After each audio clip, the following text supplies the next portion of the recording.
Hey guys, thanks for clicking on the video. I don't know if you guys can hear that noise, but they're actually doing work outside my house. But I had to get my video up, so y'all just gonna have to deal. I can't do a thing about it. Okay, so season 2, episode 12, which is actually the finale of Love and Hip Hop Hollywood. Okay, a lot of crap that was actually going on. And it was kind of surprising. I was like, I didn't know we were actually at the finale, but okay, we're at the finale, whatever. And I think the reunion's actually going to be maybe 2 parts. I can't imagine that they would have 3. They don't have enough shit to talk about to go in 3 parts. So, but anyway, so that'll start next week. Okay, so let's just get started off.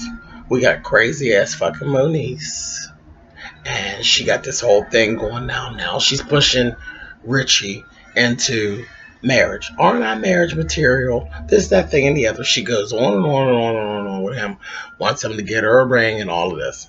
Rich is just like, you know what? Fuck it. Let's just do it. Let's just go ahead and do it. So he tells her, go pick you a ring. We'll get it. I want me a ring. My ring better be as nice as your ring. We're going to go on and do it. It's like, all right, cool. Whatever.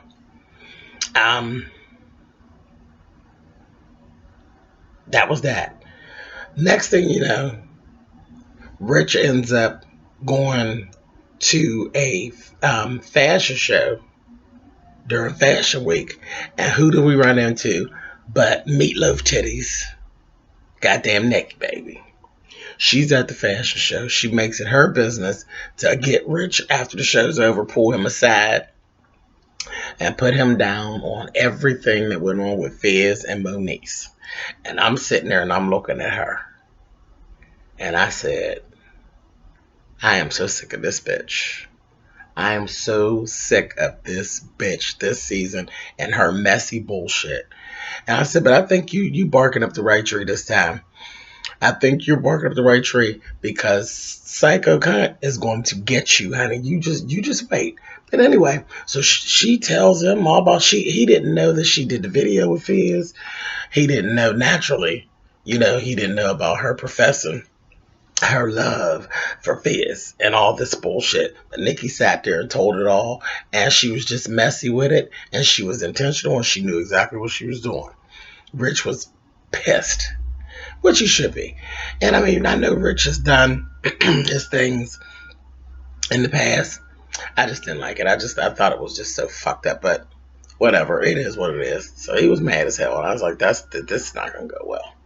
So let's just skip around. We'll get back to that because that shit ended up being real interesting. So, yeah, we'll skip out of that and then we'll come back. Or should I just finish it up? Nah, let's just finish it up. Let's just finish them up. We'll finish them up, period. Being as it was the finale, we'll finish them up. Okay, so anyway, he ends up sitting back with Moniece. She's talking all the marriage shit, all stupid, because she's clueless.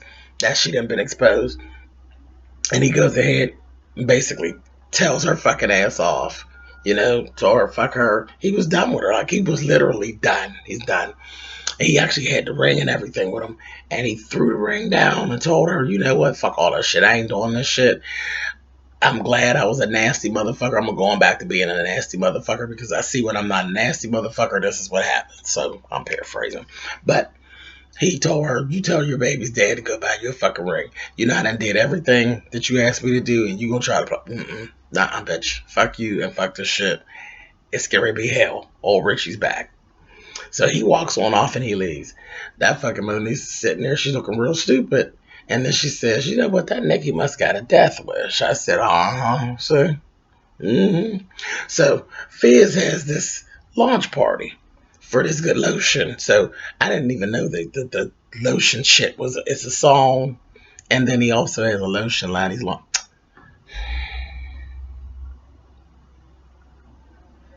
So his ashy ass is launching a lotion line. That's how I felt about that. Fuck him. Anyway. And I'm telling you, I like him less and less. And after this little scene, I'm so done with him. I don't care if he ever comes back. The song is stupid. I'm sick of all this auto-tune bullshit. And ain't nobody buying that. And ain't nobody buying no motherfucking lotion and all that old dumb shit. He's ridiculous. And it was empty in that place any goddamn way. Just ridiculous. Some bonus shit. Anyway, so Moniece is sitting there. He thanks everybody for coming and all this. Moniece is there for a specific reason. She's like, I come here, I'm going to fuck Nikki up. This is what's going to happen. So she approaches Nikki, and she's like, whenever I was down at the video shoot, I just wanted to ask you, and Nikki was just as fake. She seemed like, oh, hey, man, this girl hugged her and everything. I said, ain't that so? She said, ain't this a bitch? She said, so when I was talking to my baby's dad, were you there for the conversation? Did you hear any of what was actually said? Because, bitch, you sure sat up underneath Rich like you was sitting in on the conversation, bitch, telling them what you knew and what you heard. And Nikki's like, oh no, she was just back. Oh no, baby, I wasn't trying to mess up your stuff. And then lying, because this is what bitches do. Lying. I wasn't trying to mess up your stuff, talking all decent, all nice and carrying on. And Moniece was getting hotter by the minute. And she was like, no, bitch, you were messy. And you're busted, bitch. And I'm feel the need to fuck you up, just so that we're clear. And she had pushed her. She's trying to get to her, but naturally they ain't letting you get to Barbie. And she had pushed her a little bit. And next thing I know, that little what's that little bitch I can't stand? Max Lux's wife, that Brandy. She's over there popping off, snapping out, carrying on. I'm like, first of all, Max is supposed to be somebody that's so key in this business, and you got this wife, and this bitch don't know how to act. That's the other thing. She's always somewhere acting out. She's always acting a fool. She's ridiculous. Shit ain't got nothing to do with her. She's going off. They literally, she made a bigger scene than what they were making. They had to drag her funky ass out of there, and they literally. Child, they paid her dust. Like nobody was paying her any attention. Just drug her right on out of there. So, she ain't nobody gonna fuck with my people, not while I'm there. I'm gonna fuck a bitch up. They drug her monkey ass right on out of there. But that was ridiculous. I said he ought to be embarrassed if he's not. This is just ridiculous. Fuck her. And that's all I'm really gonna say about them. I hated them too, and I hope they don't come back. I hated them. There were between him and his teeth and her and her mouth and all of that ridiculous behavior. I don't care if I'd ever see them again. I hated them. They really got on my nerves. But anyway, so once the security was getting involved, Nikki all of a sudden got a backbone to start getting all tough, talking all tough and carrying on after they had literally separated. See, they didn't took Moniece at this point and had her over in this bar area. There's this whole sub wall in between them. Oh, Nikki was just talking her shit. Well, come on then, bitch. This, that, thing, and the other. That goddamn Moniece, heels, palazzo pants, and all came leaping over that motherfucking wall to get Nikki, and she almost was able to get her. And then they jumped in and they got her, and they literally, they manhandled her and drug her back over the wall, and the fucking Fizz was in there pulling on her and carrying. I said, you know what? And he's fussing. Well, I don't appreciate you showing out at my function and this, that, thing, and the other. Now, when we get down to the beginning, to the bottom of this, he the one that started it all. Because he had no business telling Nikki nothing. Bitch ass nigga. He was the bottom. He was because you all mad at Nikki, but you really should be mad at Fizz. So she should have really just started whooping his ass. Yeah, but whatever. And I couldn't get with him. And then he went to the left, where he gonna tell her in front of all them people, want to embarrass her, put her down. You need to be calling, trying to check on your son. That's what you need to be doing. I said, see, I told you. Ridiculous. And that's what she was like, oh no, but I've been doing that, baby. I talk to him every day and all this, because you were just glorifying everything that she was doing with the little boy. Now you didn't, because see, you're a bitch. You done literally told your story to anybody that was willing to listen to you about her and how terrible of a mother she is. So that's why you threw that out there. You're funky and you're dirty. I ain't got it for him. No, she's not a good mother. So I'm not taking up for her because I don't like her. I think the bitch is crazy. But I really do understand her really wanting to hurt Nikki. I wanted her to hurt Nikki. And she should have just punched Fizz in the face too. I'm just saying. I think Fizz needed to be punched in the face. I was so bothered with this whole thing. I wanted Fizz and Nikki beat up. I'm just being honest. Y'all put down in the comments however y'all feel about karma. Because I keep hearing people say, like when I've had conversations with some people talking about karma and all that. Yeah, karma is a bitch and all that. But it's not Nikki. Nikki's not karma. Nikki's Nikki. It's not for Nikki to get the ball rolling. Nikki's a nebby, meddlesome, messy bitch. And her and talking ass Fizz needed their ass whooped. I ain't never seen a man talk so much in all my motherfucking life. Keeping shit going between bitches. That was ridiculous. He needed a punch right in his black lips. Anyway, moving the fuck on. Okay, so that was that. Fuck them.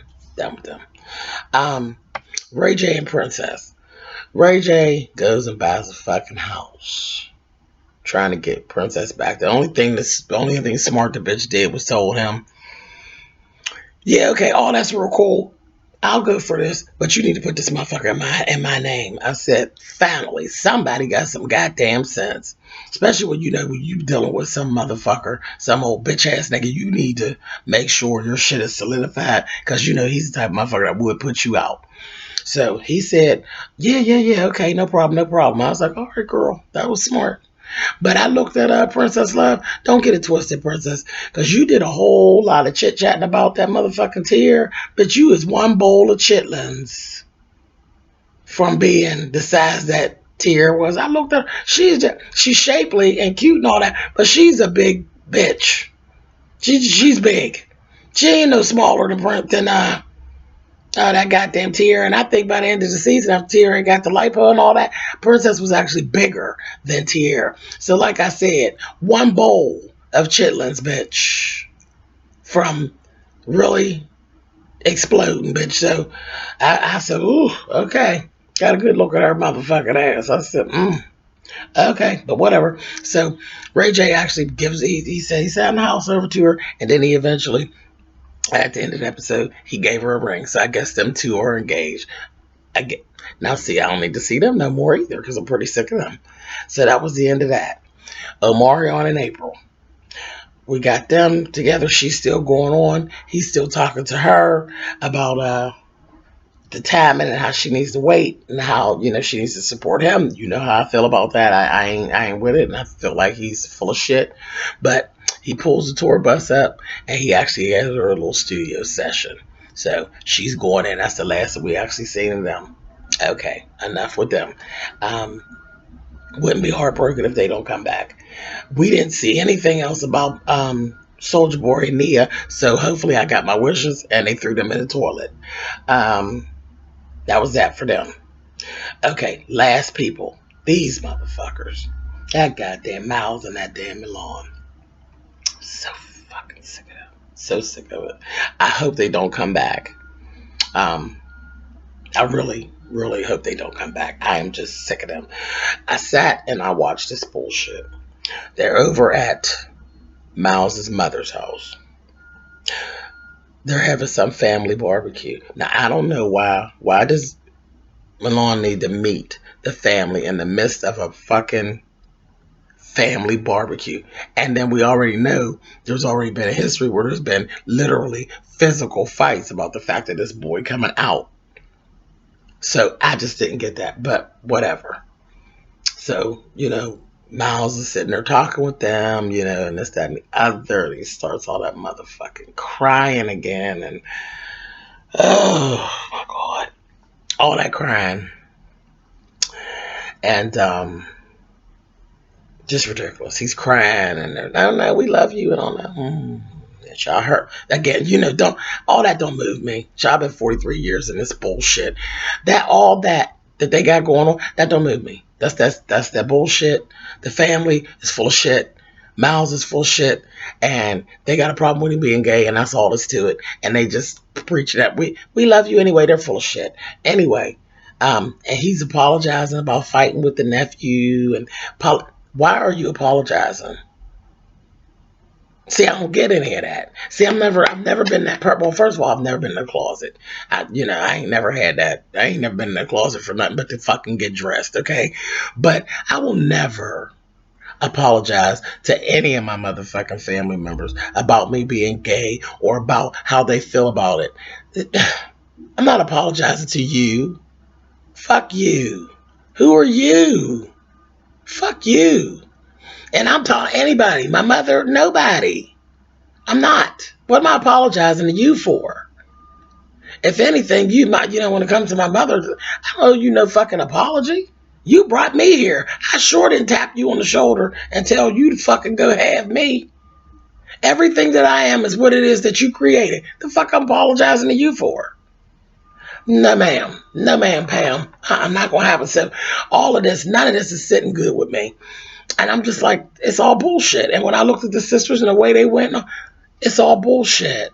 And in a few months, this is all bullshit. But anyway, let's go on. The mother's sitting over there, looking like a dude, like the rest of the sisters. They all really do look alike.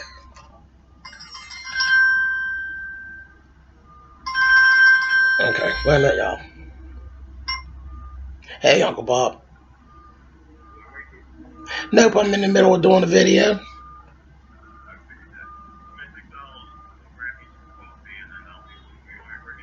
Nope, I'm good. Yep. Yeah, I can do that. Yep.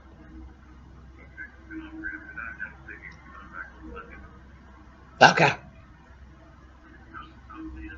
Okay, see you shortly. Sorry, y'all. Okay, anyway, so wrap this up. So they go on, they said, so what about this Milan? So doorbell rings, Milan comes in, here we go. Now they're going to talk. That motherfucker came up in there. And now I'm all for being yourself and all of this, but you already know what you're walking into. Y'all like to play this little game. And that's another thing I was going to say about what we actually call is because we would call Miles basically a butch queen. Is basically what he is. He's just supposedly the more masculine of the gay. Like, okay, I'm feminine. I'm that kind of thing. You look at me and I'm gay from the door. With Miles, you supposedly can't tell, or he thought he was down low. Full of shit. But the big thing, I've always thought it was really funny, that most of the boys that are like butch like that, most of the motherfuckers are softer than I ever am on any day. They cry and they do all that bullshit, and they are very much more bitch like than me. Trust me. All that, because I can't do all this crying. The fuck out of here. Anyway, so I'm laughed at that. But y'all play this game, and y'all been playing this game of being, whatever, more masculine gays. You come in there with this motherfucking tapestry print motherfucking tank. I said, bitch, it was ridiculous. Little medium, little tank top, honey, and it was floral and just as ugly. Now I know good and well you had something better that you could have wore. And I think walking into that arena, I think a motherfucking t-shirt would have sufficed. Don't add. I mean, again, I'm all for being me because I ain't got a problem with me. Don't add wood to the fire. You coming in there with that goddamn with somebody's aunt's t-shirt on. Get on out of here. Anyhow, but he puts it in there. He comes on in there and he sits down. The family literally attacked, and I was just so evil with them. I was like, this is stupid. This is why I don't play these games. And I will never make a good date. I would never make a good date because that family and the way they was talking to him, they could have started kissing my motherfucking ass yesterday, okay? They were ridiculous. That mother went right on in there talking about, yeah, so what are your aspirations in life? Being a stripper and this, and that. I mean, she's steadily going on. She goes telling him all about how she knows that he been on taking these pictures and he's always half naked and this, that, and the other. I mean, she was going in on him. And I'm looking and I'm saying, he steadily said, I know I have some pictures out there that are salacious and blah, blah, blah. You're steadily explaining yourself to this stinking bitch. You're explaining yourself to her when meanwhile, You've already made it very clear that you've been taking care of this bitch ass motherfucker that she created. And now this bitch is talking shit to you about how you made the money to take care of him, that he been obviously giving something to her and Amber and whoever else. You a trick. But you gonna tell a motherfucker how you tricked to get your money, and you apologizing and explaining. And then he double spoke because they lied. You know, their whole storyline's a bunch of lying bullshit. Because if y'all have caught it, he told them that he had, yeah, my family knows about us. But then he turned right back around and said, no, my family hasn't met us. They don't know yet, and because they live in Chicago. So he lied. He told a lie right now. I don't know if y'all was paying attention or not, but I caught it. But anyway, because this is all some bullshit. But anyway, so he's in this whole thing of them attacking him. They talk about morals and all of this. Just mess. And like I said, his mother and that sister was sitting there. It wouldn't have worked. It would have been nice. It would have probably been another fight because I would have absolutely. And then when the mother was, I'll be looking for my flowers on Mother Day and my gifts on my birthday and this, that, and the other. Now the son treats you like a trick, and the mama's already letting you know that she gonna treat you like a trick. I was so done. I was so done. And for the record, yes, I hate Miles's family. I hate Miles. And I think Milan is a dumb motherfucking bitch. And you sitting up there again. I think anybody is dumb, even when it's a heterosexual thing. I am not dating your family. I do not have to win your family over. Fuck your family. Ain't nobody got time for it. And no, I'm not going to never sit here and explain myself to your family. They could absolutely kiss my motherfucking ass. French kiss my ass on the fucking pink part. And I would have sure told them that. I was so fucking irritated with that. It got on my nerves so fucking bad. And then the thing, you're a model. You're a model. I mean, yes, he got some questionable shit. He done did what? He is a model. What part of your body is so sacred? When you're a model, motherfucker, you don't wear clothes. And that's it. Female, male, all of them. Oh, I can see your dick print. Well, how many male models do you know that you ain't seen their dick print? Other than the ones that ain't got none. So all of that bull, that was just all some old fucked up ass boy. I'm not even gonna keep on talking about it because again, I hope they don't bring their motherfucking asses back. They could take that, Mona. This whole gay storyline, sweetheart, let me tell you, and I mean it from the bottom of my motherfucking core. That whole storyline and what it is you thought you was doing and all those PSAs and all that, everything they've done about gay with Love and Hip Hop, for me, Mona Scott Young could take it and turn it sideways and shove it straight up her ass because it didn't do anything for anybody but her and her ratings in the beginning. It was all aggravating watching them do interviews and all. It had all been ridiculous. It has done nothing positive for anybody gay. Trust me, it did not. It did not put us in a better light with people. As a matter of fact, it made us look messy as hell. And no, I'm not a fan. And no, you don't have to venture into that again. If you can't get that together and do something more authentic than that, you don't need to do that. I didn't even like the way they wrapped their storyline up. All that them walking down the street with all this hugging, and I didn't even like that. I ain't with all that. That shit, that didn't impress me. You don't got Richard Moniz walking down the street hugging. You don't have Max and Lil B walk hugging. Come on, stop. All that shit ain't necessary. That shit got on my nerves. It was just ridiculous, and it did nothing for the gay community. All it did made us look messy, and I'm like, that wasn't a good representation. That really wasn't a good representation. You got the supposedly masculine gay couple who are bitchier than me, and I'm a fucking drag queen. Both of them crying, whining ass bitches. Child, bye. Anyway, so basically that was it. I done said what I had to say. There's gonna be people that don't agree with me. You don't give a shit. Anyway, yeah. But again, all that auto-tune stuff, I was so sick of that. Everybody's music, auto-tune this, auto-tune that, and all that. I think Moniece is probably the one person that I've seen that might gonna have something going on as far as musically with this. But Fizz, that's a joke. And that shit that Milan was doing, that was even a bigger joke. The fuck out of here. Anyway, but that was it. So this is it for the season. This is it for the finale. Done with it. Um, I will be back next week to do the reunion with you guys. I'm sure it's going to be interesting. I'm sure there'll be some bullshit going on. Hopefully, my niece will get her ass and fuck up Nikki, because that's what I'm looking forward to in the goddamn reunion. But anyway, all right, guys. Thumbs up, thumbs down. Y'all know how that works. And I will actually talk to you guys next week. Bye, guys.